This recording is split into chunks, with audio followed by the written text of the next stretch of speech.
అందరికి శుభోదయం. తిన్నారా అందరూ? ఇది స్కూల్లో మనం ఏం చేసినాం, ఇంజెక్షన్ వెల్ అంటే తెలుగులో ఇంకుడు గుంత అనమాట.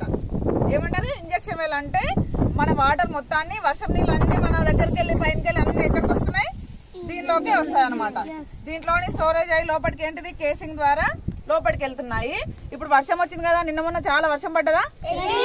మనం పోయిన మంత్ కూడా చెక్ చేసినాం. అప్పుడు మనకి ఎంత 70 ఫీట్లలో అంటే కొంచెం పైకి మనం అసలు వాటరే లేకుండా వేసినప్పుడు, ఈ మోటార్ అంటే ఈ బోర్ వేసినప్పుడు వాటర్ కొంచెం మాత్రమే స్ట్రక్ వచ్చింది. ఇప్పుడు ఈ వర్షాలు పడ్డందుకు లోపలికి వెళ్ళినందుకు 70 ఫీట్లు ఏమో పోయిన మంత్లో వచ్చినాయి. ఈసారేమో 52 అట్లే పైకి వచ్చినాయి అనమాట. అంటే ఇంత ఇంత పైకి వస్తుందా, లోపలికి వెళ్తున్నాయా? దీనివల్ల వాటర్ రీఛార్జ్ అవుతున్నట్ట కాదా? దీనివల్ల ఏమవుతుంది అంటే చుట్టుపక్కల మన బోర్వెల్స్ ఉన్నాయి కదా, ఇక్కడ మల్లేశ్వరం అంకుల్ వాళ్ళది ఉంది, అక్కడ మన స్కూల్లో ఇంకో బోర్వెల్ ఉంది. దానికి వాటర్ లెవెల్స్ ఏంటిది అని అంటే ఇంక్రీజ్ అవుతాయి అనమాట. సమ్మర్లో వాటర్ ప్రాబ్లమ్స్ రావన్నమాట. దీనివల్ల మనకి ఇంజెక్షన్ వేళ ఏంటిది అంటే దీని చుట్టుపక్కల కూడా మీరు కూడా నీట్గా పెట్టుకోవాలి అప్పుడప్పుడు ఎప్పుడన్నా. ఓకేనా? దీన్ని ఎప్పుడైనా డ్యామేజ్ చేయొద్దు.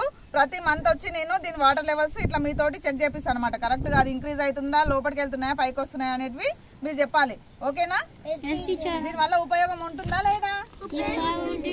వాటర్ లెవెల్స్ పెరుగుతున్నాయి కదా. వాటర్ అంటే మొత్తం వర్షం నీళ్ళు అనేది వేస్ట్ గా పోవట్లేదు. మనం దీనివల్ల ఇంకుడు గుంత వల్ల మనకు ఉపయోగం ఉందన్నమాట. ఓకేనా? మీ ఇళ్ళ కాడ కూడా మీరు చిన్న చిన్న ఇంకుడు గుంతలు మీ మమ్మీ వాళ్ళకి, డాడీ వాళ్ళకి, కొత్త ఇళ్ళు ఎవరైనా కట్టుకుంటే వాళ్ళకు కూడా చెప్పొచ్చు అనమాట. ఏంటిది అని అంటే ఇంకుడు గుంత కడితే వేస్ట్ వాటర్ అంటే మీరు మొక్కలు కడుకున్న నీళ్ళు, ఇంట్లో అంట్లు తోమిన వాటర్ ఉంటాయి కదా, అవన్నీ ఇంకుడు గుంతలకు పంపిస్తే మన దగ్గర బోర్ ఉంటుంది కదా, బోర్లో నీళ్ళు లోపలికి వెళ్ళాయి అనమాట సమ్మర్ వస్తే. దీనివల్ల మంచి ఇంక్రీజ్ ఉంటుంది వాటర్ రీఛార్జ్ కోసమే మనం ఇంజెక్షన్ వెళ్ళి కట్టినాం. ఓకేనా? ఇప్పుడు మనం బోర్లోకి ఇది టేప్ వేసి ఎన్ని మీటర్ల వరకు వాటర్ ఉందో చూద్దాం. ఓకేనా? సౌండ్ వస్తా చూడండి.